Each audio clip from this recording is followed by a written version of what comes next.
Section 10 of the Partnership Act deals with the duty to indemnify for loss caused by fraud. 4 partner आहेत, त्यांच्यापैकी एकाने जर fraud commit केला तर त्याची ड्युटी आहे की अदर पार्टनर्सला इंडिम्निफाय करायचं किंवा जे लॉसेस त्याच्यामुळे झालेत ते बेअर करायचे. आता हा चॅप्टर कोणता येतोय तर chapter 3 regarding relations of the partners to one another. या चॅप्टरमध्ये section 9 to max to max, section 9 to section 17 हे सगळे चॅप्टर्स येत आहेत. त्यामधील सेक्शन 10 हा बेसिक चॅप्टर आहे. सेक्शन 9 आपण बघितला, general duties of the partners. Section 10 मध्ये सांगितलं की duty to indemnify for loss caused by fraud. If in case any fraud has been committed by, कोणी केला आहे तर एखाद्या पार्टनरनं, गरजेचं काय आहे की पार्टनर.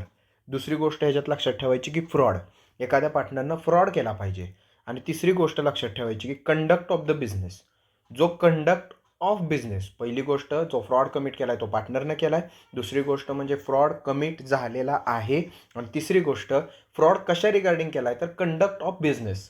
ह्या 3 गोष्टीवरच MCQ येऊ शकतो, ह्याच्या व्यतिरिक्त कशावर येऊ शकत नाही. बेसिक चॅप्टर 3 लक्षात ठेवा, दुसरी गोष्ट सेक्शन 10 लक्षात ठेवा, तिसरी गोष्ट लक्षात ठेवा की हा इथे एखादा पार्टनर फ्रॉड कमिट करतोय regarding conduct of business. Thank you.